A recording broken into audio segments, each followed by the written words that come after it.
আজ থেকে আমাদের সকল সম্পর্ক এখানেই শেষ। তোমার কি মাথা ঠিক আছে? 4 বছর ধরে নিজ হাতে গড়া রিলেশনশিপ আর তুমি শেষ করে দিতে চাইছো? হ্যাঁ, আমি খুব ভেবেচিন্তেই বলছি। আজ থেকে তুমি তোমার রাস্তায়, আমি আমার রাস্তায়। আর হ্যাঁ, আজকের পর থেকে আমাকে কল করার চেষ্টাও করবে না। বাই। নীলা দাঁড়াও, আমার একটা শেষ প্রশ্নের উত্তর দাও। তারপর তুমি চলে গেলেও আমি বাধা দিব না। হ্যাঁ, খুব তাড়াতাড়ি বলো, আমার হাতে একদম সময় নেই। আমার কি দোষ ছিল যে আমাকে ছেড়ে চলে যাচ্ছ? তোমার কোনো দোষ নেই। দোষ তুমি গরিব। দোষ তোমার ভালো কোনো চাকরি নেই। আমার চাহিদা মেটানোর মতো টাকা নেই তোমার। আমি গরিব, এটা কি আমার দোষ? আর আমার ভালোবাসার কি কোনো মূল্য নেই তোমার কাছে? ভালোবাসা? আজকাল ভালোবাসার কোনো মূল্য হয় না। যা হয় তা শুধু আবেগ। আর হ্যাঁ, কালকে আমার বিয়ে, দেশের নাম করা টপ বিজনেসম্যানের সাথে। তুমি কিন্তু অবশ্যই আসবে। হ্যাঁ, অবশ্যই আসবো তোমার বিয়ে। আর আমি আসবো না? তোমাকে আমার তরফ থেকে সেরা উপহার দিব। ঠিক আছে, অপেক্ষায় থাকবো। এই কথাগুলো বলেই নীলা চলে গেল। আর হৃদয় নীলার যাবার পথের দিকে তাকিয়ে নীরবের চোখের পানি ফেলছে এবং ভাবছে ও গরিব, এটা ওর দোষ, যার জন্য নীলা ওকে ছেড়ে চলে গেল। আপনারা কমেন্ট বক্সে বলবেন আসলে গরিব হওয়া কি কোনো দোষের কিছু? আর হ্যাঁ, আপনাদের তো ওর পরিচয় দেওয়া হলো না। ও হলো মোহাম্মদ হৃদয় আহমেদ। আর যার সাথে এতক্ষণ কথা বলল সে হচ্ছে হৃদয়ের প্রেমিকা অধরা ইসলাম নীলা। নীলার সাথে 4 বছর আগেই হৃদয়ের প্রথম দেখা হয় রেল স্টেশনে। তখনই হৃদয়কে নীলার খুব ভালো লাগে, কিন্তু হঠাৎ ভিড়ের মাঝে হারিয়ে যায়। হয়তো ভাগ্যতে জোড়া লাগাবে, তার জন্য ওর সিটে নীলার সাথেই পড়ে। সিটে বসার পর নীলা হৃদয়কে যা প্রশ্ন করে তা পরের পর্বে জানবেন। হ্যালো মিস্টার, আপনার নাম জানতে পারি? জি, আমাকে বলছেন? এখানে আপনি ছাড়া কেউ আছে নাকি? আমি মোহাম্মদ হৃদয় আহমেদ। আপনি? আমি নীলা, অধরা ইসলাম নীলা। তো কোথায় যাচ্ছেন? ঢাকায় যাচ্ছি বাবা মার স্বপ্ন পূরণের জন্য, ভালো একটা ভার্সিটিতে ভর্তি হওয়ার উদ্দেশ্যে। আমিও ঢাকা যাচ্ছি। তো আপনার বাবা মা কি করেন? বর্তমানে পৃথিবীতে নেই। মানে? কিছুদিন আগে এক দুর্ঘটনায় তারা। আর বলতে পারল না। হৃদয় ও চোখ দিয়ে অঝরে পানি পড়তে লাগলো। সরি, আসলে আমি আপনাকে কষ্ট দিতে চাইনি। যার জীবনটাই কষ্টের মহা কারখানা, তাকে আর নতুন করে কি কষ্ট দিবেন? এরপর আরও অনেক বিষয়ে কিছু কথা বলতে বলতে ওদের গন্তব্যস্থান ঢাকায় পৌঁছে গেল। ঢাকায় নেমে গেল ওর জীবনযুদ্ধে। হ্যাঁ, এটাই আসল জীবনযুদ্ধ। নিজে ইনকাম করে নিজের পড়ালেখা সহ যাবতীয় খরচ নিজে জোগাড় করতে হবে ওর। এখন হৃদয় বুঝে যে পৃথিবীতে বেঁচে থাকার দ্বিতীয় অক্সিজেন হচ্ছে বাবা মা।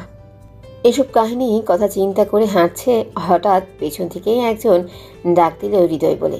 হৃদয় পেছনে তাকিয়ে অবাক, কারণ পেছনে কে ছিল তার পরের পর্বে জানবেন। হৃদয় পেছন দিকে ফিরে তাকাতেই অবাক, কারণ ওর পেছনে ছিল ওর স্কুল জীবনের ছোটবেলার বন্ধু আপন। হৃদয় তো আপনকে দেখে জড়িয়ে ধরে। কি ব্যাপার দোস্ত, তুই ঢাকাতে কেন? আর আঙ্কেল আন্টি কেমন আছে? হৃদয় ওর বাবা মার কথা শুনে আপনার সামনেই কান্না করে দিল। কি ব্যাপার, তুই কান্না করছিস কেন? আমাকে বল কি হয়েছে। তারপর আপনকে ওর জীবনের সব কথা বলল, আর ওর বাবা মার অ্যাক্সিডেন্টের ব্যাপারেও বলল। আপন শুনে হৃদয়কে সান্ত্বনা দিয়ে বলল, তোকে সবসময় শক্ত হতে হবে এবং মন দিয়ে লেখাপড়া করে তোর বাবা মার স্বপ্ন পূরণ করতে হবে। তার জন্য যত সহযোগিতা প্রয়োজন আমি করব। এখন চল আমার বাসায়, তোকে দেখলে মা নিশ্চয়ই খুব খুশি হবে। হ্যাঁ চল, তোদের মতো বন্ধু থাকলে একজন মানুষের পক্ষে অসম্ভব কিছুই থাকে না। তারপর হৃদয় এবং আপন দুজনে মিলে আপনদের বাড়িতে গেল। আপনের মা তো হৃদয়কে দেখেই মহা খুশি এবং হৃদয়কে তাদের সাথেই থাকতে বলেছে। তারপর কিছুক্ষণ গল্প করার পর আপনের মা বলল, আপন, হৃদয়কে নিয়ে তোর রুমে গিয়ে ফ্রেশ হয়ে আয়, আমি খাবারের ব্যবস্থা করছি। তারপর ফ্রেশ হয়ে খাবার খেয়ে সেদিনের মতোই ঘুমিয়ে গেল ওরা। পরের দিন সকালবেলা উঠে আপনের বাবার সাথে কথা বলল। হৃদয় আপনের বাবা খুব ভালো মানুষ। সে হৃদয়কে দেখে খুশি হয়েছে। হৃদয় মনে মনে চিন্তা করলো, যাক, মাথা গোজার স্থান তো হয়েছে, এবার পড়ালেখার খরচ চালাতে কোনো কিছু করতে হবে। তারপর খাবার খেয়ে আপনের সাথে ভার্সিটির দিকে যাচ্ছে এমন সময় আবারও নীলার সাথে দেখা হলো ওর। হাই, কেমন আছেন? আলহামদুলিল্লাহ ভালো। আপনি? ভালো। তা আপনার সাথে উনি কে? আমার বন্ধু আপন। আর আপন ইনি হচ্ছেন নীলা। ট্রেনে দেখা হয়েছিল। হাই নীলা। হাই। তো এবার যাওয়া যাক। হৃদয় আপনকে উদ্দেশ্য করে বলল, চল, দেরি হয়ে যাচ্ছে। তারপর ভার্সিটি থেকে ভর্তি হয়ে বাড়িতে ফিরল ওরা। আসলে হৃদয়ের রেজাল্ট ভালো থাকায় ততটা বেগ পোহাতে হয়নি। আপনের সাথে ঘোরাফেরা করতে করতে আজকের দিন খুব ভালোভাবেই শেষ হয়ে গেল ওদের। রাতে খুব তাড়াতাড়ি খাবার খেয়ে ঘুমিয়ে পড়ল, কারণ কালকে থেকে হৃদয়ে ক্লাস শুরু। আর হ্যাঁ, আপনও হৃদয়ের সেম ইয়ার, আপনেরও ক্লাস আছে, তাই হৃদয়ের সাথে আপনও ঘুমিয়ে পড়ল। পরদিন খুব তাড়াতাড়ি উঠে খাবার খেয়ে আপনের সাথে ভার্সিটিতে পৌঁছালো হৃদয়।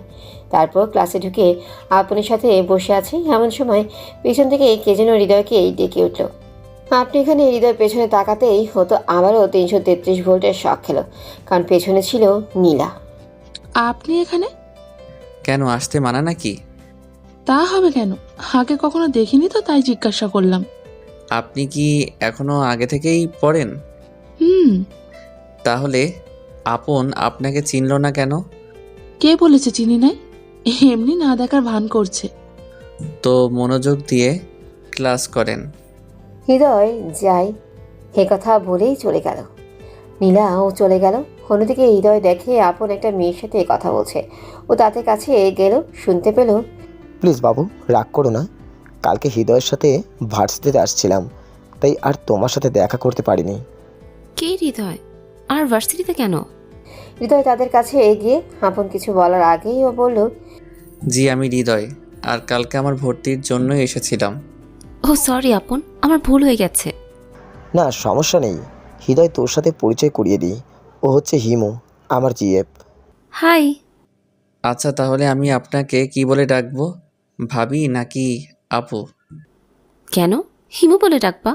আর তুই করে ডাকবা, যেমন আপনকে ডাক। আচ্ছা তাহলে তোকেও তুই করে ডাকতে হবে। তাহলে বন্ধু। হিমু হৃদয়ের দিকে এক হাত এগিয়ে দিয়ে বলল, হৃদয় হিমুর দিকে এক হাত এগিয়ে দিয়ে বলল, বন্ধু। ওরা দুজনেই কথা বলছে, এর মধ্যেই ক্লাসে স্যার চলে আসে। আজকে ভার্সিটিতে হৃদয়ের প্রথম ক্লাস। একটু সংকোচবোধ করলেও সবগুলো ক্লাস মনোযোগ দিয়ে করলো ও। ক্লাস শেষে, হৃদয় চল, আজ আড্ডা দেব। হ্যাঁ চল, আজ সারাদিন খুব মজা করব। আপনি হয়তো ভাবছো রাকিব সোহান এরা আবার কে? আজ ক্লাসে এদের সাথে পরিচয় হয়েছে হৃদয়। তারপর হৃদয়, আপন, হিমু, রাকিব, টুম্পা, সোহান ওরা সবাই অনেকক্ষণ আড্ডা দিল।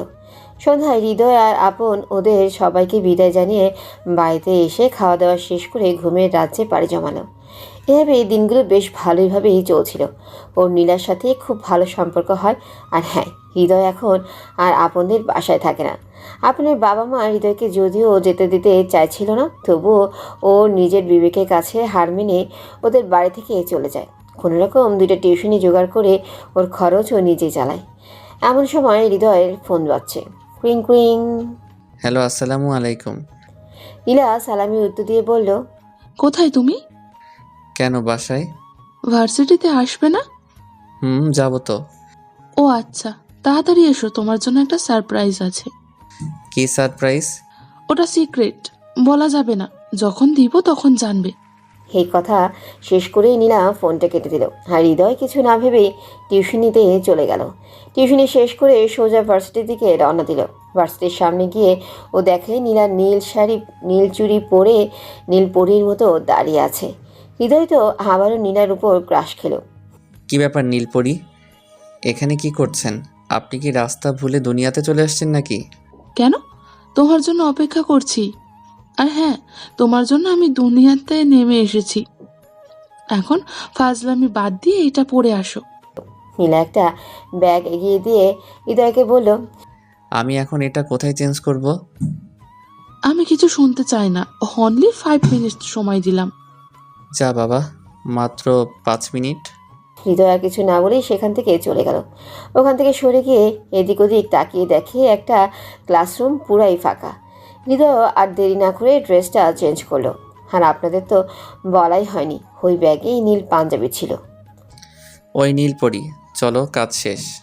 হৃদয়ের দিকে এমনভাবে তাকিয়েছে, বিশ্বাস করেন পাঠক ভাইয়েরা, মনে হয় ও একটা এলিয়েন। ওই কি হলো? আমি কি এলিয়েন না ভিন গ্রহের প্রাণী যে এমনভাবে তাকিয়ে আসো কিছু না বলে? চলো, দেরি হয়ে যাচ্ছে। চলো। কথা বলেই নীলা একটা রিক্সায় ডাক দিল। এই মামা, যাবেন? কোথায় যাবেন? কানন পার্ক। চলেন। ওই ওঠো। হৃদয় আর কিছু না বলেই সরাসরি রিক্সায় বসে পড়ল। তোমাকে নীল পাঞ্জাবিতে বেশ লাগছে। তাই নাকি? তোমাকেও নীল শাড়িতে বেশ মানিয়েছে। তোমার জন্য। লজ্জা মাখার কণ্ঠে বলল, কি আমার জন্য মানে বুঝলাম না। তোমার মানে বুঝতে হবে না, যখন সারপ্রাইজ পাবে ঠিকই বুঝবে। এখন আর একটাও কথা বলবা না। ঠিক আছে। হৃদয় আর কিছু বলল না। এমন সময় রিক্সাওয়ালা মামা ওদেরকে বলল, মা নামেন, চলে আসছি আপনাদের গন্তব্যের জায়গায়। হৃদয় আর নীলা নেমে পড়ল রিক্সা থেকে। নেমেই হৃদয় ভাড়া দিতে গেলেই নীলা বলে উঠল, ওই, তোমাকে দাঁড়িয়ে থাকতে বলছি না, ভাড়া কি দিতে বলছি? আমার কথাটা না শুনলে। থাক, আর বলতে হবে না, বুঝেছি। তুমি ভাড়া দিয়ে রিক্সাওয়ালা মামাকে ধন্য করো। আর কথা না বাড়িয়ে নীলা রিক্সার ভাড়া মিটিয়ে দিল। তারপর হাঁটতে হাঁটতে পার্কের গেটের সামনে গিয়ে নীলা হৃদয়কে বলে উঠল, দাঁড়াও। কেন ভেতরে যাবে না? ভেতরে যাবে না কখন বললাম? কিন্তু এভাবে না। হৃদয় আর কিছু না বলে দাঁড়িয়েছিল। এমন কোথা থেকে যেন নীলা একটা কালো কাপড় নিয়ে সেই হৃদয়ে চোখ দুটো বেঁধে দিল, দিয়ে বলল, এবার চলো। হৃদয় ভদ্র ছেলের মতো নীলার দেখানো পথে হাঁটতে শুরু করলো। কিছু তো যাওয়ার পর হৃদয় শুনতে পায় আপন, হিমু, রাকিব, সোহান, অন্তর এরা ওর উপর ফুল জাতীয় কিছু ছুঁড়ে মারছে আর বলছে, happy birthday to you, happy birthday to you my best friend Hridoy. Hridoy তো ওদের কার্যকলাপ শুনে অবাক। তাড়াতাড়ি চোখ থেকে কাপড় সরিয়ে ও দেখে ওর চারপাশে ফুল দিয়ে সাজানো এবং হৃদয়ের সামনে একটা জন্মদিনের কেক। তোদের সবাইকে অনেক ধন্যবাদ বন্ধু, আমাকে এমন একটা সারপ্রাইজ দেওয়ার জন্য। আরে আমরা এসব কিছুই করিনি, এই সব কিছু নীলা করেছে। সব ধন্যবাদ তুই নীলাকে দে, আমার তো শুধু তোর জন্মদিনের অতিথি মাত্র। আজকে যে তোর জন্মদিন সেটাও তো আমরা জানতাম না, বরং নীলাই আমাদেরকে জানিয়েছে। হৃদয় যেই নীলার দিকে তাকিয়েছে ঠিক তখনই নীলা একগুচ্ছ গোলাপ ফুল দিয়ে হাঁটু মাটিতে গেঁথে হৃদয়কে বলতে শুরু করলো, যদি বলো তোমার কথা মনে পড়ে কতবার, আমি বলবো চোখের পাতা নড়ে যতবার। যদি বলো তোমায় ভালোবাসি কত, আমি বলবো আকাশে তারা আছে যত। হবে কি আমার জ্যোৎস্না রাতে তারা গোনার সাথেই? কথা দিলাম সারা জনম রাখবো তোমায় আমার কাছে বেঁধে। নীলার কথা শুনে হৃদয় কী বলবে ভেবে পাচ্ছিল না, কারণ ও তো অসহায়, যে কিনা দুনিয়ায় এক পানিতে ভাসমান শ্যাওলার মতো। হৃদয় ভাবনার ছেদ ঘটে আপন বলল, কি হলো, চুপ করে আছিস কেন? আমার দ্বারাই এ সব কিছু সম্ভব নয়। নীলা দাঁড়িয়ে বলতে শুরু করলো, কেন সম্ভব নয়? কি নেই আমার? টাকা পয়সা, গাড়ি বাড়ি সব আছে, শুধুমাত্র তোমাকে ভালোবেসেছি, এটাই কি আমার দোষ? সেদিন ট্রেনে যখন আমাদের দেখা হয় সেদিন থেকেই আমি তোমাকে ভালোবেসে ফেলেছি। আমাদের ভাগ্য এমন এক পর্যায়ে এনেছে যে তোমার সাথে আমাকে আজকের এই পরিস্থিতির আনতে বাধ্য করেছে। তবুও তুমি না বলছো। তুমি যে কথাগুলো বললে তার কোনো জবাব আমার কাছে নেই, কারণ আমিও তো সেই প্রথম দিনেই দেখে ভালোবেসে ফেলেছি। হৃদয় শেষের কথাটা মনে মনে বলল। হৃদয় আর কিছু না বলেই সেখান থেকে বাসায় চলে গেল। পেছন থেকে নীলা, হিমু, আপন, সোহান অনেকবার ডেকেছে, কিন্তু হৃদয় শুনিনি, কারণ এখানে থাকলে হয়তো হৃদয় আর ওর চোখের পানি ধরে রাখতে পারবে না। আজ নিজে নিজেকে বড় অসহায়। আমি যাকে ভালোবাসলাম সে নিজে আমাকে প্রস্তাব দেওয়ার পরও আমি তাকে প্রত্যাখ্যান করলাম, কারণ আমি গরিব। এই কারণে আজ আমার নিজের কেউ নেই। সে যাই হোক, এসব কথা ভাবতে ভাবতে তাড়াতাড়ি করে বাসায় গিয়ে হাত মুখ ধুয়ে একটা ঘুম দিল। হ্যাঁ, ঘুমেই পরের দিন সকালে ফোনের শব্দেই ঘুম ভাঙে ওর। ও ফোন হাতে নিয়ে দেখে নীলা 30+ কল। তার সাথে হাপন, হেলাল, হিমু অন্তত আছেই। আরও নীলার নাম্বার থেকে 2টা SMS দেখলো। সেখানে নীলা লিখেছে, তুমি যদি এবার ফোনটা রিসিভ না করো তবে আমি আত্মহত্যা করব। এরকম মেসেজ দেখে হৃদয় তো হাতকে উঠল। কুড়িং কুড়িং। কিরে, একটা মেয়ে তোকে প্রপোজ করেছে বলে তুই নিজেকে মহান মনে করছিস, তাই না?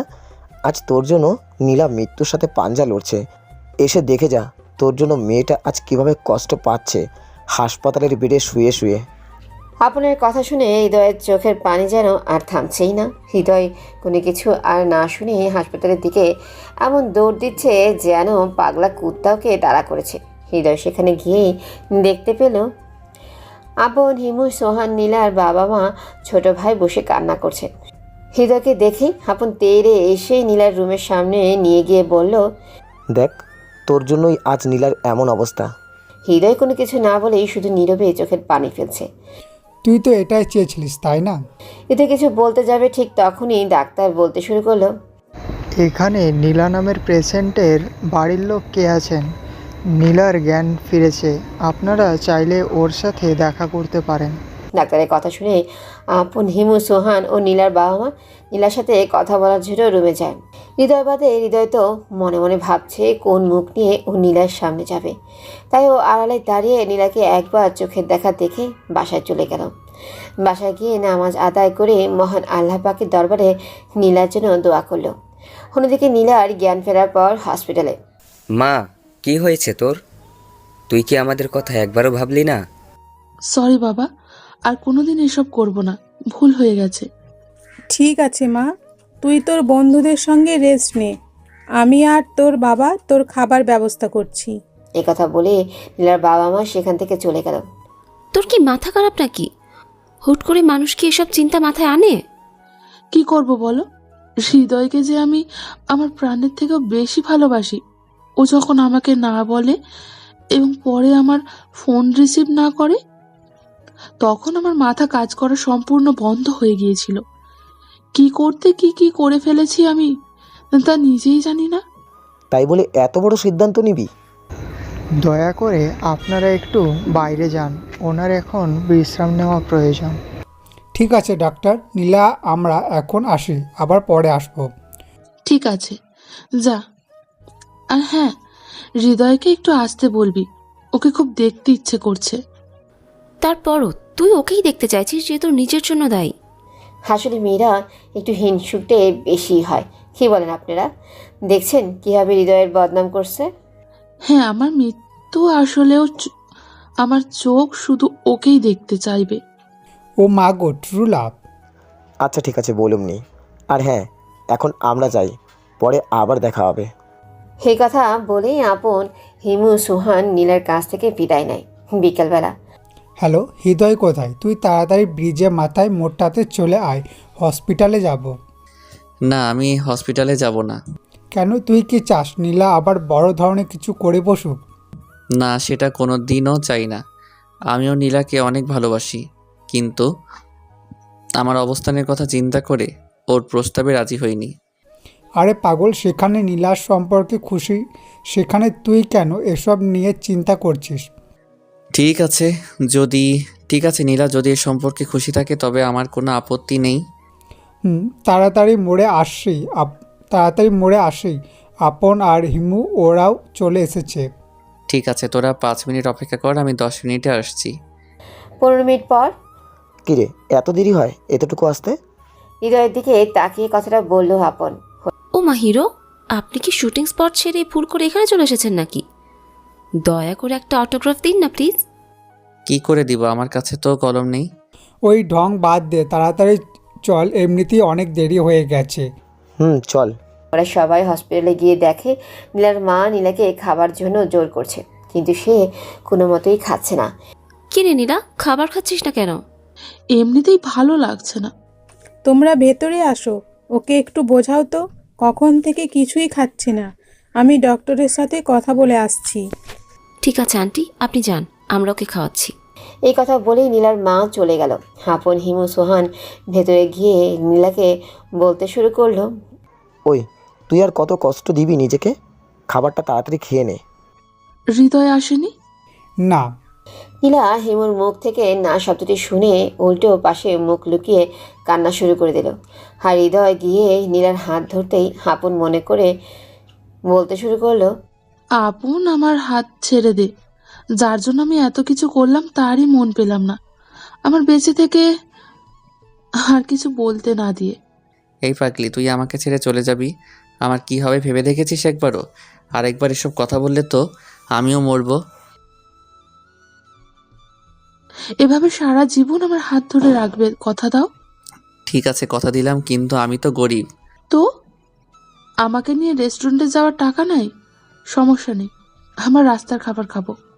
আমার কাছে তোমাকে কোনো গিফট দেওয়ার মতো টাকা নাই। সমস্যা নেই, আমার হাতটা ধরে রেখো। আমার কাছে কোনো দামি গাড়ি বা দামি বাইকও তো নেই। সমস্যা নেই, একসাথে কোনো এক রাস্তায় হাত ধরে হেঁটে যাব। তুমি কি সত্যিই আমাকে এত ভালোবাসো? আমার জীবনের থেকেও বেশি। হৃদয় যেই না নীলাকে জড়িয়ে ধরতে যাবে ঠিক তখনই আপন বলে উঠল, আরে ভাই আসতে, আমরা কিন্তু তোদের পাশে আছি, যা করার পরেই কইরেন। আপনের কথাই নীলা লজ্জায় লাল হয়ে গেছে। বিশ্বাস করেন পাঠক ভাইয়েরা, নীলাকে এই অবস্থায় কোনো স্বর্গ থেকে উঠে আসা অপ্সরীর মতো লাগছে। হৃদয় তো তা দেখে হাবার প্রেমে পড়ে গেছে। ওই হালা কাম করে দেখ, ও তো আর উড়ে পালিয়ে যাচ্ছে না। হৃদয়কে ধাক্কা দিয়ে কথাটা সোহান বলল, তারপর আরও অনেক কিছু বলল। আর হৃদয় নীলার কাছে সারাদিন থেকে সন্ধ্যার সময় বাসায় চলে গেল। আর নীলাকেও তাদের বাড়িতে পাঠিয়ে দিল, কারণ আগের থেকে সুস্থ হওয়ার জন্য ডাক্তার নীলাকে রিলিজ করে দেয়। আর এভাবে ওদের লাভ স্টোরি চলতে থাকে। এই 4 বছরে হৃদয় বুঝেছে নীলাকে কত ভালোবাসে, কেউ কাউকে ছাড়া থাকতে পারতো না। একদিন ওরা দুজনের সাথে কথা না বললে হৃদয়ের মনে হতো যেন 1 বছর ধরে ও নীলার সাথে ওর কথা হয়নি। আর আপন, হিমু, সোহান সব সময় হৃদয়কে সাহায্য করেছে। সব কিছু ঠিকঠাক চলছিল।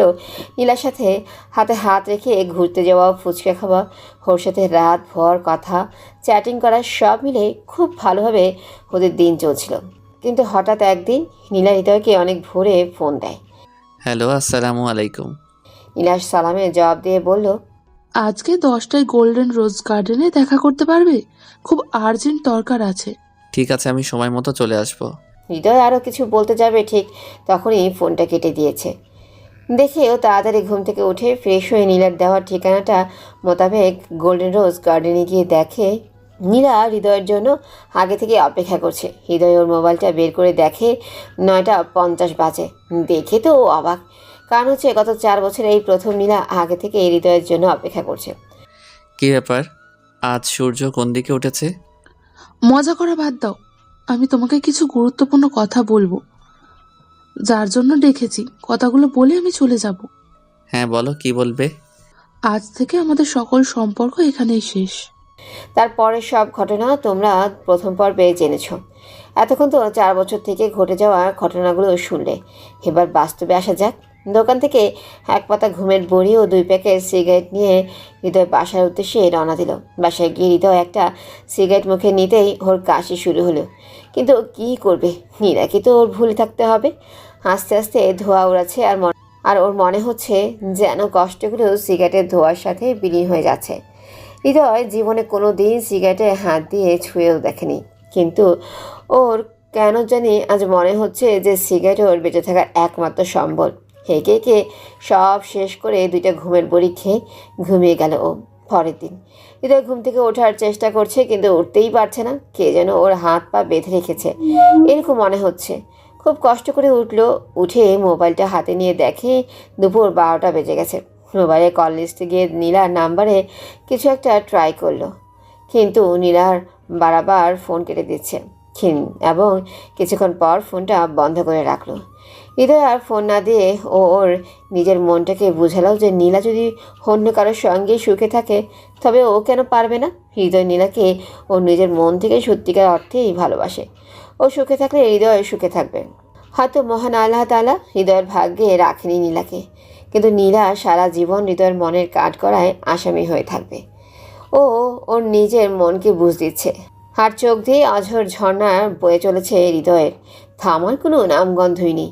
তখন ওর মনে পড়লো রাতের কথা, যে রাতে সিগারেটের ধোঁয়ার সাথে ওর শ্বাসকষ্ট কিছুটা হলেও কমেছিল। তাই সিগারেট আনার জন্য যে বাইরে বের হতে যাবে, ঠিক তখনই দরজা খুলে দেখে ওর চাচা বাইরে দাঁড়িয়ে আছে। কি ব্যাপার, আপনি এখন কি করছেন? আমি বেঁচে আছি কিনা মরে গেছি তা দেখতে এসেছেন, নাকি মরিনি জন্য মারতে এসেছেন? বাবারে, আমাকে ক্ষমা করে দে, আমি আমার ভুল বুঝতে পেরেছি।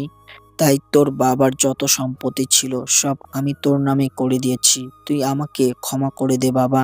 এ কথা বলবে যে ওর চাচা ওর পা ধরতে যাবে, ও বুঝতে পারেনি। ছি ছি ছি, কি করছেন চাচা আপনি? আপনার ভুল বুঝতে পেরেছেন সেটাই বড় কথা।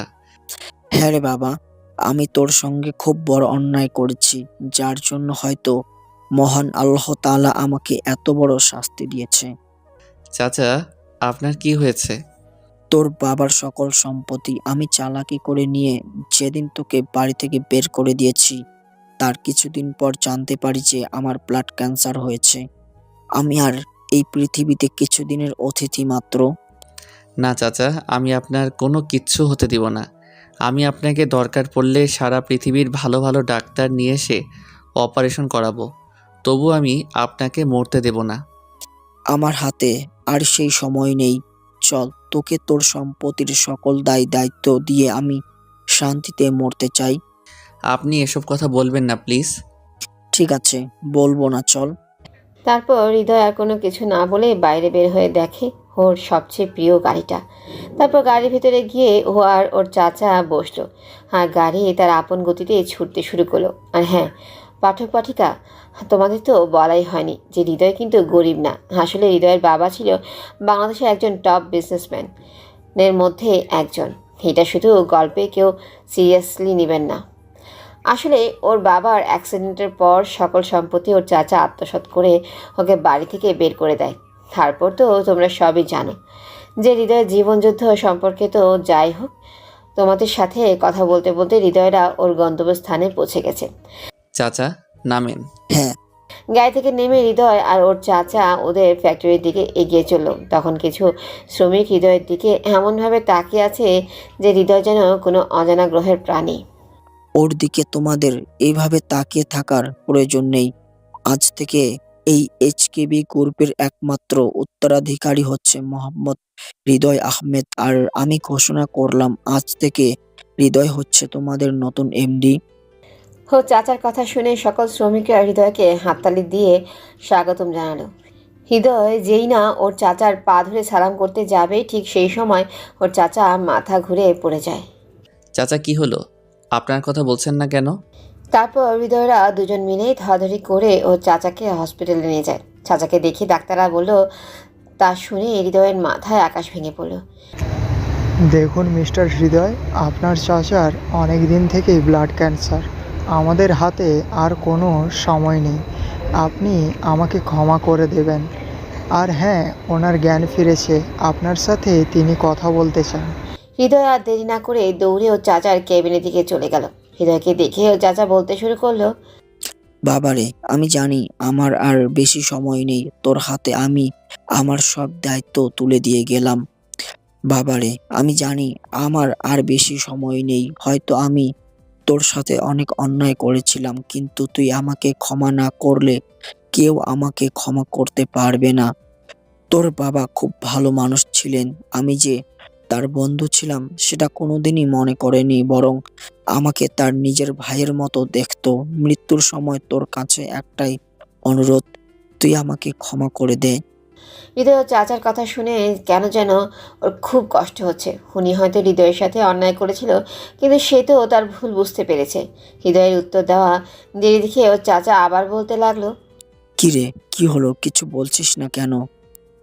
চাচা, এ আপনি কি বলছেন? সন্তানের কাছে কি পিতা কোনো দোষ করতে পারে?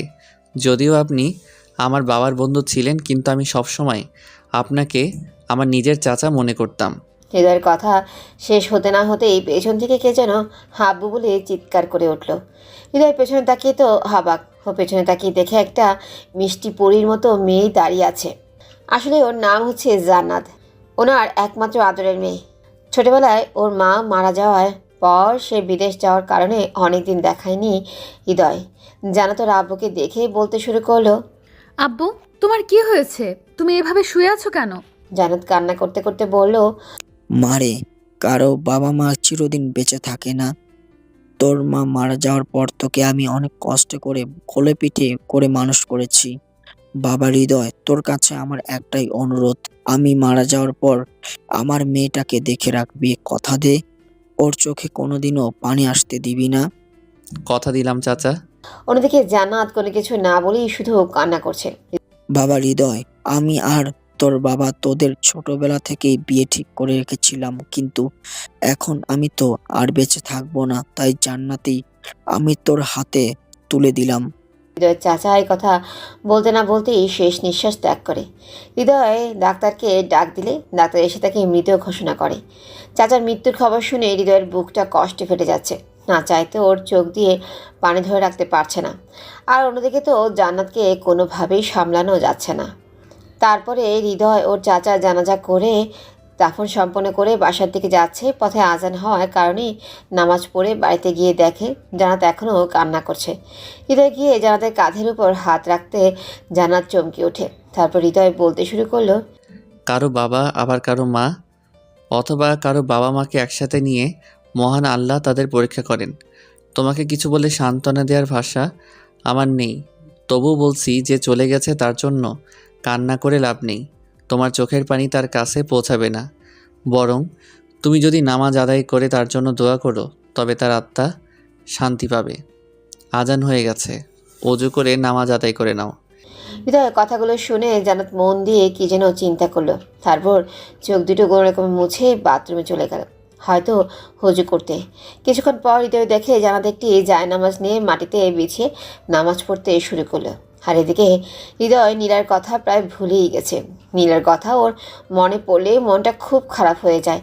কিন্তু হৃদয়ের মনে হয় নীলা ওর একটা দুঃস্বপ্ন ছিল, যে স্বপ্নগুলো পূরণ না হওয়াই ভালো।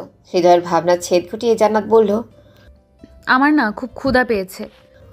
জড়সড় হয়ে ছোট বাচ্চার মতো কথাটা বললো জান্নাত। ঠিক আছে, তুমি বসো, আমি তোমার জন্য খাওয়ার ব্যবস্থা করছি। হৃদয়ের ফোনটা বের করে দেখে রাত 12টা বাজে। এখনও খাবার কোথায় পাবে, তাই নিজেই খাবার তৈরি করার জন্য রান্নাঘরে গেল। আসলে হৃদয় আগে ওর নিজের খাবার ও নিজেই তৈরি করতো, তাই ওর খাবার তৈরি করতেই কোনো সমস্যা হয় না।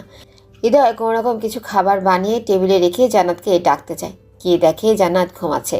এই অবস্থায় যে জান্নাতকে কত সুন্দর লাগছে তার হৃদয় কাউকে বলে বোঝাতে পারবে না। ওর কাছে জান্নাতকে এত সুন্দর লাগছে যেন জান্নাত থেকে নেমে আসা কোনো অপসরই হৃদয়ের সামনে ঘুমিয়ে আছে। 4 বছর নীলার সাথে রিলেশনে থাকার পরও হৃদয়ের মনে যে ফিলিংসটা হয়নি, সেটার থেকেও ওর মনে জান্নাতকে দেখে তার চেয়ে বেশি ফিলিংস হয়। হয়তো মহান আল্লাহ তাআলা নীলাকে নয় জান্নাতকে ওর জন্য বানিয়েছে। তার দিকে যতই তাকিয়ে থাকে ততই যেন নেশার মতো ঘোর লেগে যায় হৃদয়ে। সবচেয়ে আকর্ষণীয় হচ্ছে জান্নাতের ঠোঁট, যে হৃদয়কে চুম্বকের মতো আকর্ষণ করে ওর দিকে তাকিয়ে থাকতে থাকতে কখন যে সকাল হয়ে গেছে তার হৃদয়ে কল্পনাও করতে পারিনি। জান্নাতের ওঠার আগেই হৃদয়ে অজু করে ফজরের নামাজ আদায় করে নিল। তারপর রান্নাঘরে গিয়ে নিজের সাধ্যমতো খাবার তৈরি করলো। হৃদয় খাবারগুলো টেবিলে রাখতে দেখে জান্নাত হৃদয়ের দিকে করুণ দৃষ্টিতে তাকিয়ে আছে। কি ব্যাপার, ঘুম কেমন হলো? এসো, খাবার তৈরি, খেয়ে নাও। আপনি শুধু শুধু আমার জন্য এত কষ্ট করছেন। শুধু শুধু মানে? শুধু শুধু নয় তো কি? আমি একটা মেয়ে, যেখানে আমার খাবার তৈরি করার কথা সেখানে আপনি। জান্নাতকে আর বলতে দিল না হৃদয়। ওই আপনি কি, হ্যাঁ তুমি বলে ডাকা যায় না? আর হ্যাঁ, তোমাকে রান্না করতে হবে না, এখন আসো খেয়ে নাও, আমার আবার অফিসে যেতে হবে। হৃদয়ের ধমক শুনে জান্নাত আর কিছু না বলেই চুপচাপ বসে পড়ল, কিন্তু খাচ্ছে না। কি ব্যাপার, খাচ্ছ না কেন?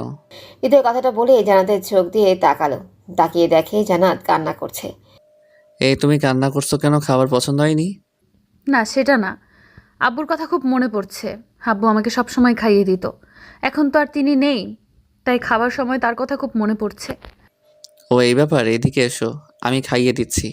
না না, আপনাকে কষ্ট করতে হবে না, আপনি খেয়ে অফিসে যান। তোমাকে না বললাম আমাকে তুমি করে বলতে? আর হ্যাঁ, আমি যা বলেছি তাই, আমার কথার উপর কোনো কথা নাই। হৃদয়ের ধমক শুনে জান্নাত ছোট বাচ্চার মতো ওর দিকে একটু এগিয়ে আসলো। আর হৃদয় ছোট ছোট লোকমা করে জান্নাতের মুখে খাবার তুলে দিচ্ছে। আসলে হৃদয় চাচ্ছিল যে ও জান্নাতকে খাইয়ে দিবে, কিন্তু এই কথা বলতে সাহস হয়ে ওঠেনি ওর। কিন্তু জান্নাত যখন বলল তখন মেঘ না চাইতেই বৃষ্টির মতো মনে হলো হৃদয়ের কাছে। বিশেষ দ্রষ্টব্য, 12 পর্বে বলেছিলাম যে জান্নাতের মা মরার পর বিদেশ চলে যায়। আর আপনারা তো জানেন যে হৃদয়ের বাবা মার অ্যাক্সিডেন্ট হওয়ার পর ওদের সাথে কোনো যোগাযোগ হয়নি ওর। তারপর চাচার মৃত্যুর সময় হসপিটালে জান্নাতের সাথে ওর দেখা হয়। 13 পর্বে লেখক লিখেছিল যেখানে জান্নাত বলেছিল আমার বাবা আমাকে সবসময় খাইয়ে দিত বলে তার কথা খুব মনে পড়ছে। এক পাঠক ভাই প্রশ্ন করেছিল যে জান্নাত তো বিদেশে ছিল, কিন্তু তার বাবা তো আর বিদেশে ছিল না, কীভাবে জান্নাতকে তা বাবা সবসময় খাইয়ে দিত? আসলে এই বিষয়ে আমি বলবো, বাবা মা হচ্ছে বেঁচে থাকার জন্য সন্তানের দ্বিতীয় অক্সিজেন। তাদের আদরের কোনো তুলনা হয় না। আর যখন তাদের মধ্যে যে কোনো একজন না ফেরার দেশে পাড়ি জমান, তখন তাদের স্মৃতিগুলো সব সময় মনে পড়তে থাকে। এখানেও তাই হয়েছে। যখন জান্নাত আর তার বাবা কাছে থাকতো তখন সব সময় তার বাবা তাকে খাইয়ে দিত। এই জন্য তার বাবার মৃত্যুর পর খাবার টেবিলে গিয়ে তার বাবার কথাই মনে পড়ছে। আশা করি সবাই এই বিষয়টা বুঝেছেন। এতক্ষণ গল্প অন্য টপিকে আনার জন্য দুঃখিত। এবার চলুন গল্প করা যাক। হৃদয় জান্নাতকে খাইয়ে দিচ্ছে আর জান্নাত খুব তৃপ্তি সহকারে খাচ্ছে আর মনে মনে ভাবছে ওর মুখে কি যে মায়া, শুধু মন তো চাই যে সারাদিন শুধু মুখের দিকে তাকিয়ে থাকি।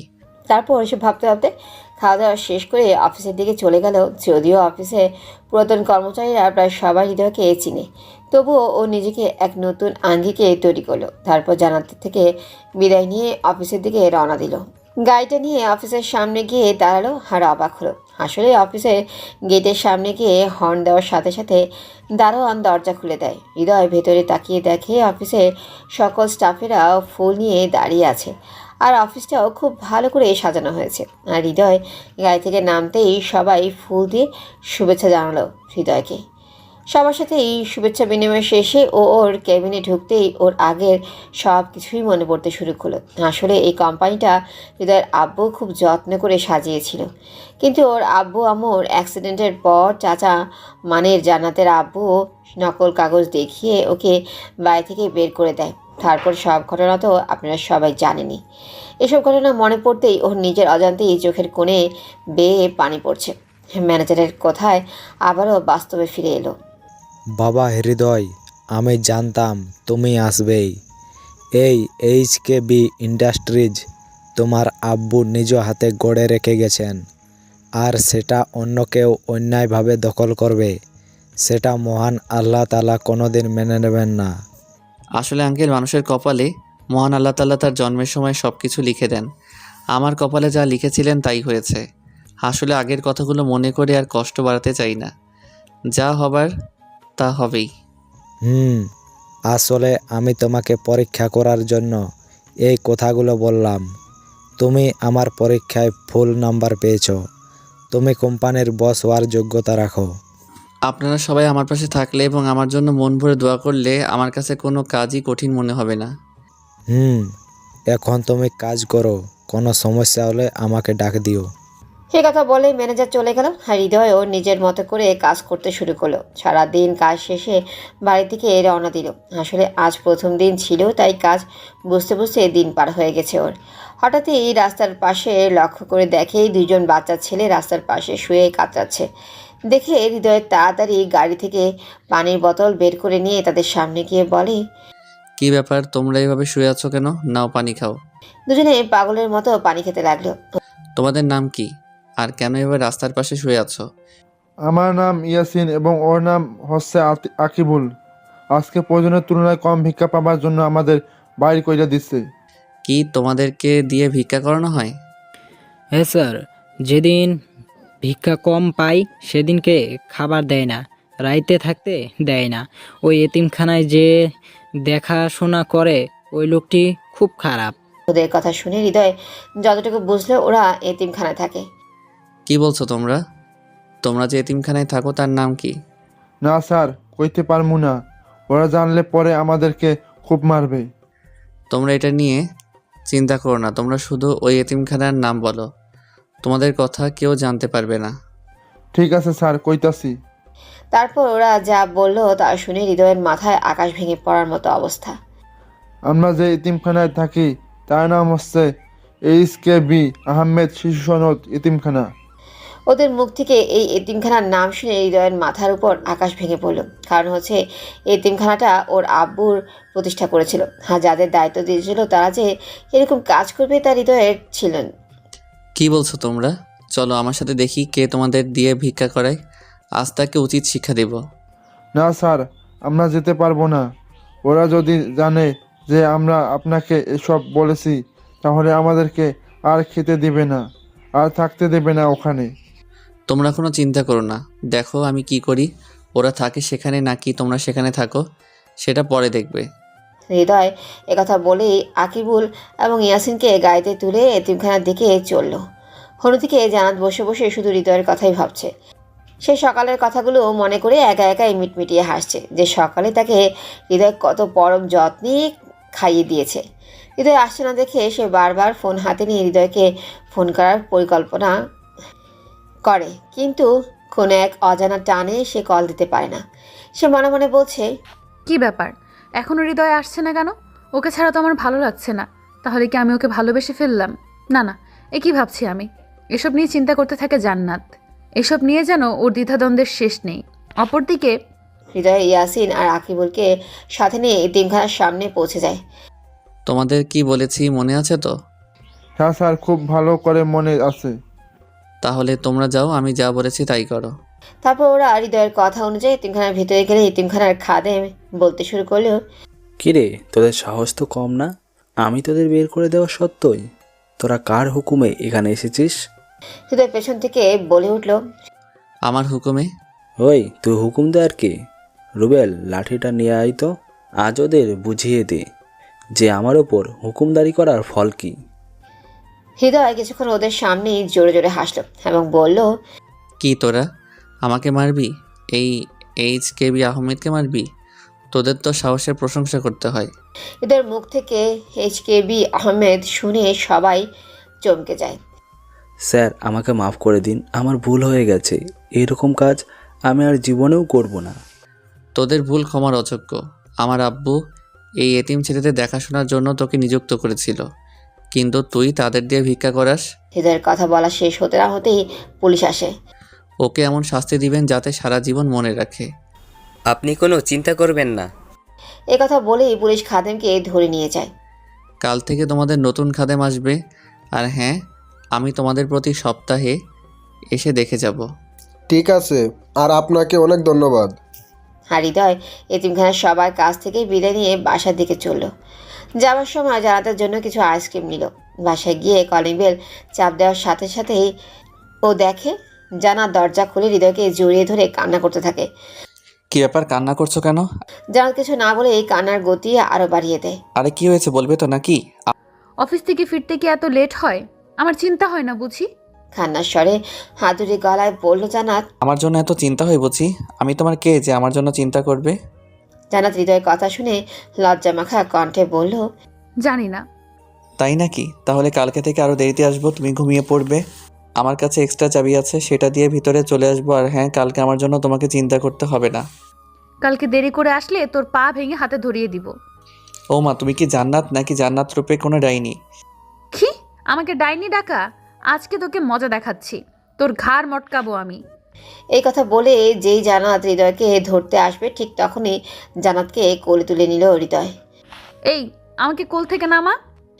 হৃদয় চমকে উঠে মনে মনে বলল, কি মেরে বাবা, যেখানে আপনি ছাড়া কথা বলে না সেই মেয়ে তুই করে বলছে, মনে হয় আসলেই ভূতে ধরেছে। কি হলো, নামাচ্ছিস না কেন? না, আমি নামাবো না। নামালে যদি তুমি আমাকে মারো? তাহলে কি মার খাওয়ার ভয়ে সারা জীবন এইভাবে কোলে তুলে রাখবি নাকি? এই তোমার হয়েছেটা কি? হ্যাঁ, একবার তুই আবার তুমি। আমার জিনিস আমি যা ইচ্ছা তাই করব, তা তুমি বলার কে? তোমার জিনিস মানে? হ্যাঁ, আমারই তো জিনিস। আমি তোমাকে দুদিনেই অনেক ভালোবেসে ফেলেছি। তুমি কি হবে আমার পথ চলার সাথী? রাখবে কি সারা জীবন তোমার কাছে বেঁধে? হৃদয় তো এই কথাটা শোনার জন্যই তো অনেকক্ষণ থেকে অপেক্ষা করছিল। আমি তোমাকে ভালোবাসি, কিন্তু এখন তোমাকে আমার কোল থেকে নামতে হবে। তোমার ওজনে আমার হাত পুরাই শেষ। কি? আমার ওজন অনেক? তুই বলতে চাস আমি মোটা? এই, তুই আমাকে নামা, না হলে আমি তোকে তোর কোল থেকে ঘাড় মটকাবো। কি মেয়ে বাবা, সেকেন্ডে গিরগিটির মতো রং বদলায়। হৃদয় মনে মনে বলল, না জানো, তুমি তো খুবই পাতলা। তুমি এভাবে সারা রাত থাকো, আমি কিছুই বলবো না। হ্যাঁ, এটাই তোমার শাস্তি, সারা রাত আমাকে কোলে নিয়ে দাঁড়িয়ে থাকবে। আসলে হয়েছে কি জানো, দুপুরে তুমি খেয়েছো কি না খেয়েছো এই কথা মনে করে দুপুরেও খাইনি, যাতে রাতে তুমি আমাকে খাইয়ে দাও সেজন্য। তুমি দুপুরে খাওনি? হৃদয় মনে মনে বললেও তাহলে প্ল্যানটা কাজে দিয়েছে ওর। না, তোমার কথা চিন্তা করে খাইনি। তুমি আমাকে এত ভালোবাসো? হ্যাঁ হ্যাঁ, জীবনের থেকেও বেশি। তাই নাকি? হুম। তাহলে আমাকে এইভাবে নিয়ে রান্নাঘরে যাও, আমি তোমাকে খাইয়ে দিচ্ছি, কিন্তু কোল থেকে নামানোর চেষ্টাও করবে না। কিন্তু হৃদয়কে আর বলতে না দিয়ে ও বলল, কোনো কিন্তু না, যা বলছি তাই হবে। আর হ্যাঁ, আমিও দুপুরে খাইনি। জানো, আমার শাস্তিটা কি কোনোভাবে কমিয়ে দেওয়া যায় না? তোমার শাস্তি আমি কমিয়ে দিব যদি তুমি আমাকে খাইয়ে দাও। সে আর বলতে, আমি তোমার কথাই রাজি। ঠিক আছে, এখন আমাকে নামিয়ে দাও। যাক বাবা, অবশেষে ডাইনিটার হাত থেকে বাঁচলাম। তুমি কি আমার নামে কিছু বললা? না, আমি আবার তোমার নামে কি বলবো? না বললেই ভালো। এখন চলো, তুমি টেবিলে বসো, আমি খাবার নিয়ে আসছি। এই কথা বলে জান্নাত খাবার আনতে রান্নাঘরে চলে গেল। হৃদয় ভাবছে কি থেকে কি হয়ে গেল। আসলে বাস্তবতা অনেক কঠিন, মুহূর্তের মধ্যে এই রং পরিবর্তন হয়। এসব ভাবছে তখন জান্নাত খাবার আনে। আর কোথায় হারিয়ে গেলে? না, আসলে ভাবছি বাস্তবতা অনেক কঠিন, তাই না? এখন আর ওসব নিয়ে ভাবতে হবে না, আমার অনেক ক্ষুধা পেয়েছে, খাইয়ে দাও। হৃদয় বলে টেবিলের দিকে তাকিয়ে তো অবাক। হৃদয় টেবিলের দিকে তাকিয়ে দেখে বাহারি রকমের তরকারি এবং বাহারি রকমের পিঠা সহ আরো অনেক কিছু। কি হলো, শর্তের কথা কি ভুলে গেলে নাকি? এগুলো এত সব কে রান্না করলো? কেন, আমি বিদেশে যখন খালার বাসায় ছিলাম তখন খালার কাছ থেকে এসব রান্না শিখেছি। হৃদয় কিছু না বলে জান্নাতকে খাইয়ে দিতে শুরু করলো। জান্নাতও হৃদয়কে খাইয়ে দিচ্ছে।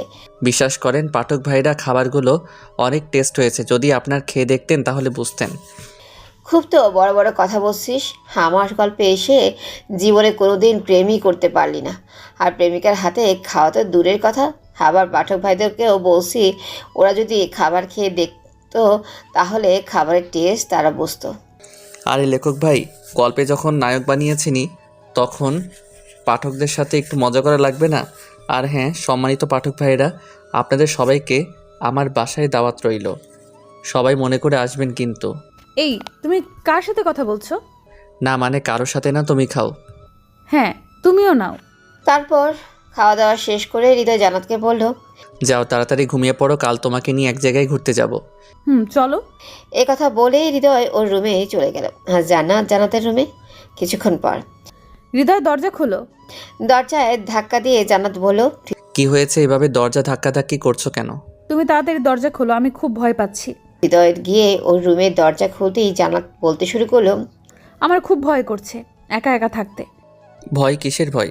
বাইরে বৃষ্টি হচ্ছে, খুব জোরে জোরে বিদ্যুৎ চমকাচ্ছে, এজন্য খুব ভয় করছে।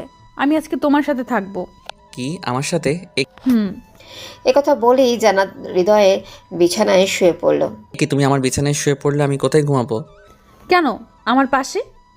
না, আমি এটা পারবো না। কেন? তুমি একটা মেয়ে, তোমার সাথে আমার বিয়ে হয়নি, যদি কিছু হয় তাহলে আমি নিজেকে কখনো ক্ষমা করতে পারবো না। জান্নাত মাঝখানে একটা কোলবালিশ দিয়ে বলল, না, এবার শুয়ে পড়ো। মাঝখানে কোলবালিশ রাখলাম, এখন মনে করবে যে তোমার পাশে কেউ নেই। হৃদয়ের কিছু না বলেই শুয়ে পড়ল। মাঝরাতে হৃদয়ের মনে হচ্ছে কে যেন ওকে আষ্টে পৃষ্ঠে জড়িয়ে ধরে আছে। ও চোখ খুলে দেখে জান্নাত কোলবালিশের ছেড়ে ওকে ধরে আছে। ওকে ভাবে দেখে হৃদয়ের নিঃশ্বাসটা ক্রমশ ভারী হচ্ছে। ও নিজের উপর থেকে কন্ট্রোল হারিয়ে ফেলছে, কেমন যেন নেশার মতো লাগছে হৃদয়। ওর চুলের ঘ্রাণে মাতালের মতো মনে হচ্ছে, ওর ঠোঁট দুটো আমাকে চুম্বকের মতো আকর্ষণ করছে। হৃদয় আর কিছু চিন্তা না করে জান্নাতের ঠোঁটে ঠোঁট ডুবিয়ে দিল। জান্নাত জেগে উঠে নিজেকে হৃদয়ের উপর আবিষ্কার করে এবং অনুভব করে যে হৃদয় তার ঠোঁটে কিস করছে। জান্নাত নিজেও দিশেহারা হয়ে পড়ে। তারপর জান্নাত রেসপন্স দিতে শুরু করে।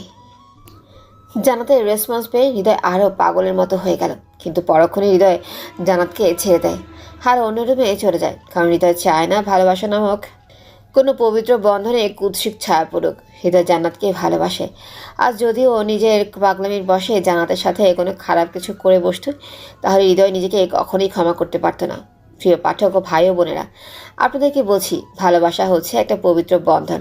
সেখানে মানুষ অনেক কিছুই করে বসে, কিন্তু এটা ইসলামের দৃষ্টিকোণ থেকে হারাম। হাসুন আমরা হারাম কাজ থেকে নিজেদের বিরত রাখি। নিজেকে আজ কেমন যেন অপরাধীর মতো মনে হচ্ছে। হৃদয়ের বারবার শুধু একই কথা মনে পড়ছে যে ও এখনই কী করতে যাচ্ছিল। অন্যদিকে জান্নাতও একরকম দ্বিধাদ্বন্দ্বের মধ্যেই আছে, কারণ এক্ষুনি কী হতে চলেছিল তার অজানা। সে হৃদয়কে অনেক ভালোবাসে, কিন্তু সে এতক্ষণে এটা বুঝে গেছে হৃদয় কেন উঠে অন্য রুমে চলে গেছে। এটার জন্য হৃদয় দায়ী না, বরং জান্নাত নিজেকেই নিজে দোষারোপ করছে। হৃদয় এবং জান্নাত দুজনেই নিজেদেরকেই দোষারোপ করছে, আর তারা এই ব্যাপারে দুজনেই অনুতপ্ত। এসব ভাবতে ভাবতেই সকাল হয়ে যায়। হৃদয় চিন্তা করে সে আজকেই জান্নাতকে বিয়ে করবে, তাই সে তার বিয়ে অন্তর সাহেবকে ফোন করে দেয়। হ্যালো স্যার, আসসালামু আলাইকুম। ওয়ালাইকুম আসসালাম। অন্তর সাহেব, আপনার কাছে একটা বিশেষ সাহায্যের জন্য ফোন দিলাম। স্যার এভাবে বলবেন না, আপনি নির্দ্বিধায় বলুন আমি আপনার জন্য কি করতে পারি। তারপর হৃদয় অন্তরকে ওর এবং জান্নাতের বিয়ের কথা বলল এবং তাকে সকল কাজ বুঝিয়ে দিল। জি স্যার, আপনার কোনো চিন্তা করতে হবে না, আমি সময় মতো সব কাজ করে রেখে দেব। অন্তর কল কেটে দেওয়ার পর হৃদয় ওর বন্ধু সোহানকে ফোন দিল। সোহান ফোন ধরতেই, হ্যালো, কে বলছেন? তোর দুলা ভাই, চিনেছিস এখন? হৃদয় মজা করে বলল, স্যার আপনি ভুল নাম্বারে কল করেছেন, আমার তো বোনই নেই, দুলাভাই আসবো কোথা থেকে? একথা বলেই সোহান যেই ফোনটা কেটে দিতে যাবে অমনি হৃদয় বলল, আরে ভাই, আমি হৃদয়, এবার চিনেছিস তো নাকি? হৃদয় তুই কোথায়? তোর ফোন বন্ধ কেন? আমি আপন হিমু তোকে অনেক খুঁজছি কিন্তু পাইনি। যেখানেই গেলি আমাদের তো বলে যেতে পারতি, তাই না? নীলা না হয় বিশ্বাসঘাতক করেছে, কিন্তু আমরা তো আর করিনি। কান্না করতে করতে এই কথাটা বলল সোহান। আসলে এটাই হয়তো সত্যিকারের বন্ধুত্ব। আসলে ভাই, সেদিন এমন পরিস্থিতি হয়েছিল যে তোদের বলার সময়টুকু পাইনি। কি এমন হয়েছে যে আমাদের না বলে চলে গেলি? তাহলে শোন। তারপর হৃদয় সেদিনের পর থেকে সব ঘটনা বলতে শুরু করলো। ও চাচার কথা, জান্নাতের কথা সব বললো। আর এটাও বললো, আজ আমার আর জান্নাতের বিয়ে, তাই আপন আর হিমুকে নিয়ে তুই যেন কাজী অফিসে আমাদের জন্য অপেক্ষা করিস। আচ্ছা দোস্ত, তুই কোনো চিন্তা করিস না, আমরা ঠিক সময় পৌঁছে যাব। ঠিক আছে বলে হৃদয় ফোনটা কেটে দিল। তারপর ফ্রেশ হয়ে যে বাইরে যাবে ও ঠিক তখনই জান্নাত ওর সামনে এসে বলতে শুরু করলো, আসলে কালকে যে ঘটনাটা হয়েছে তার জন্য সরি। সরি তো আমার বলার কথা, কারণ আমি নিজেকে কোনোভাবে কন্ট্রোল করতে পারিনি। ঠিক আছে, আর সরি বলতে হবে না, রান্না শেষ হয়েছে, খেতে আসো। চলো। তারপর হৃদয় আর জান্নাত খাওয়া দাওয়া শেষ করে। তুমি কি বলেছিলে আজ আমাকে ঘুরতে নিয়ে যাবে? যাও, তাড়াতাড়ি রেডি হয়ে আসো। তুমিও রেডি হয়ে নাও। আর কিছু না বলে হৃদয় রেডি হয়ে নিল, কিন্তু জান্নাত এখনও রেডি হয়ে উঠতে পারেনি। মেয়েদের যে রেডি হতে কত সময় লাগে তা তারাও জানে না। জান্নাত, তুমি এসো, আমি গাড়িতে বসলাম। কিছুক্ষণ পর, হায় রে, মেয়ে মানুষদের শাস্তি কি এত সময় লাগে নাকি? এই তো এসে গেছি। হৃদয় জান্নাতের দিকে তাকাতেই আবারও ক্রাশ নামক জিনিসটা খেয়ে বসলো, কারণ জান্নাত আজকে হৃদয়ের পছন্দের নীল শাড়ি পরেছে, সাথে নীল চুড়ি, খোপায় ফুল, ঠিক যেন নীল পরি। হৃদয় তো জান্নাতের থেকে চোখ ফেরাতে পারছে না। কি হলো মিস্টার HKB আহমেদ, অমন করে কি দেখছেন? পরি দেখি। ও তাই নাকি? এখন চলুন, দেরি হয়ে যাচ্ছে। হ্যাঁ, ওঠো। হৃদয় আর জান্নাত দুজনে মিলেই প্রথমে কাজী অফিসে চলল। কাজী অফিসের সামনে গাড়ি দাঁড় করাতেই জান্নাত প্রশ্ন করলো, এটা তো কাজী অফিস, এখানে কেন নিয়ে আসলে? এখানে মানুষ কিসের জন্য আসে? ঠিক তখনই হৃদয়কে পেছন থেকে কে যেন জড়িয়ে ধরল। পেছনে কে ছিল তা পরের পর্বে জানতে পারবেন। পেছনে তাকিয়ে দেখে সে আর কেউ নয়, সে হচ্ছে হিমু। হৃদয় হিমুকে কিছু বলতে যাবে তার আগে জান্নাত বলতে শুরু করলো, এই মেয়ে, তুমি বলা নেই ক নেই ওকে জড়িয়ে ধরেছো। নিজের হবু বরকে জড়িয়ে ধরতে কি কিছু বলতে হয় নাকি? হিমু হৃদয়কে চোখ মেরে বলল, যাতে হৃদয় ও হিমুর সাথে অভিনয় করে। হবু বর মানে? হৃদয় ইনি কে আর কি বলছে? জান্নাত হৃদয়ের দিকে জিজ্ঞাসা দৃষ্টিতে তাকিয়ে বলল, হৃদয় কি বলবে? আজকে আমাদের বিয়ে, তাই তো এখানে এসেছি। আর হৃদয়, এই ঝগড়াটি মেয়েটাকে? ও হচ্ছে জান্নাত, চাচার মেয়ে। হৃদয়ের মুখ থেকে এই কথা শুনে জান্নাত আর নিজেকে কোনোভাবেই কন্ট্রোল করতে পারল না, সবার সামনেই কান্না শুরু করে দিল। এদিকে হৃদয় হিমুর কার্যকলাপ দেখে মনে মনে হাসছে। হৃদয়, ইনি কান্না করছে কেন? মনে হয় খুশিতে কান্না করে দিছে, তাই না জান্নাত? ওই, তুই আমার সাথে আর কথা বলবি না। এই কথাটা বলে যেই না জান্নাত চলে আসতে যাবে, ঠিক তখনই হৃদয় ওর হাতটা ধরে ফেলল। ওই হাত ছাড়, না হলে কিন্তু খুব খারাপ হবে। জানাতের কথা শুনে হিমু জোরে জোরে হাসতে শুরু করলো এবং হিমুর সাথে হৃদয়ও। আবার দাঁত বের করে হাসছিস কেন? হাত ছাড়বি নাকি চিৎকার করব? দোস্ত, ভাবি দেখি খুব রাগ করেছে, আজ তো তোকে শেষ করে ফেলবে। হিমুর মুখ থেকে ভাবি নাম শুনে জান্নাত আশ্চর্য হয়ে তার চোখের পানি মুছে। হারামি, সব দোষ তোর। হৃদয় হিমুর মাথায় হালকা করে একটা চড় মেরে বলল, আমি কি করব? ভাবলাম তোর হবু বউকে একটু চালানো যাক। হিমুর কথা শেষ হওয়ার আগেই পেছন থেকে আপন বলতে শুরু করলো, তুই আমার ভাবিকে কি বললি? ভাবি কান্না করছে কেন? আপনারা এসব কি বলছেন? কিছুই তো বুঝতে পারছি না। তোমার কিছু বুঝতে হবে না, ভেতরে আসো, সব নিজেই বুঝতে পারবে। আর হ্যাঁ, এই হচ্ছে আমার বন্ধু আপন। আর এতক্ষণ যে তোমার সাথে অভিনয় করলো সে হচ্ছে আপনার জিএফ হিমু। 1 মিনিট দাঁড়া। আবার কি হলো? আমি আপনার জিএফ না, আমি আপনার বউ। মানে? মনে হচ্ছে হিমু আমার বিয়ে করা বউ। বাবা মার সম্মতিতে আমাদের বিয়ে হয়েছে। কি রে, এখনও যাচ্ছিস না কেন? চলো। আরে ভাই, মন খারাপ করিস না, তোকে আমাদের বিয়ের জন্য ট্রিট দিবনি। থাক, লাগবে না। তারপর কাজী অফিসের ভেতরে গিয়ে বিয়ের সমস্ত কাজ শেষ করে হৃদয়, জান্নাত, সোহান, আপন, হিমু ওরা সবাই মিলে এতিমখানার বাচ্চাদের জন্য কাপড় এবং খাবার কিনতে গেল। কাপড় এবং খাবার কিনে সেখান থেকে সোজা এতিমখানায় চলে গেল। সেখানে গিয়ে তাদেরকে ওই জিনিসগুলো দিয়ে বাসায় চলে গেল। বাসায় গিয়ে জান্নাত তো পুরাই শর্ট, কারণ অন্তর বাড়িটাকে খুব সুন্দর করে সাজিয়েছে। কি হলো, সবাই ভিতরে চলো। এটা কি তোর বাসা? কেন? না, এমনি বললাম আর কি।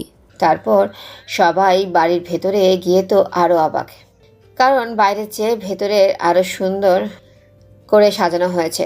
ওদের ভাবনার ছেদ ঘটিয়ে অন্তর বলল, স্যার, আপনার কথা মতো সব কাজ কমপ্লিট। আপনি চাইলে সব কিছু ঘুরে দেখতে পারেন। তার আর দরকার নেই, আপনাকে অনেক ধন্যবাদ। স্যার, ধন্যবাদের প্রয়োজন নেই, এটা আমার দায়িত্ব। আর হ্যাঁ স্যার, ম্যাডামের জন্য পাড়া থেকে লোক এসেছে, ম্যাডামকে রুমে পাঠিয়ে দিন। এই কথা বলেই অন্তর চলে গেল। দোস্ত, তোর ভাবিকে নিয়ে রুমে যা এবং আমার মনের মতো সাজিয়ে দিস। বাস্তবে নয়, বিয়ে নাই করলাম তাই কি হয়েছে? গল্প যখন বিয়ে করছি, বউকে ভালো করে সাজানো দরকার, তাই না? তুই কোনো চিন্তা করিস না। তারপরে হিমু জান্নাতকে নিয়ে রুমের ভেতরে চলে গেল এবং এদিকে হৃদয়, সোহান, আপন 3 বন্ধু মিলে অনেক দিন পর আড্ডা দিতে শুরু করলো। হৃদয় ওদের সাথে আড্ডা দিতে দিতে কখন যে গভীর রাত হয়ে গেছে তা হৃদয় কল্পনাও করতে পারেনি। তখনই হিমু এসে বলল, কি রে, তুই এখনো এখানে আড্ডা দিচ্ছিস কেন? ভাবি তোর জন্য অনেকক্ষণ থেকে অপেক্ষা করছে, যা রুমের ভিতর যা। দোস্ত, আমার না খুব ভয় করছে। তুই আজকে জান্নাতের সাথে যা করেছিস, আজকে রুমে গেলে হয়তো আমাকে মেরেই ফেলবে। যা রুমে যা, বেঁচে থাকলে কাল দেখা হবে। বন্ধু, যাই রে, যদি থাকি বেঁচে আবার আসিব ফিরে বন্ধু তোদের মাঝে। বা আর কত বাকি কবিতা বললেন। কবিতাকে ছাড়ো আর ওকে ধরে বাসর ঘরে ঢুকিয়ে বাস দিয়ে দাও। বস, তাই কর। এই কথা বলেই ওরা 3 জন মিলে হৃদয়কে বাসর ঘরে ঢুকিয়ে দিল। হৃদয় ভেতরে গিয়ে দেখে জান্নাত খাটের উপর বড় একটা ঘুমটা টেনে বসে আছে। হৃদয় হালকা করে একটা কাশি দিতে একটু নড়েচড়ে উঠল জান্নাত।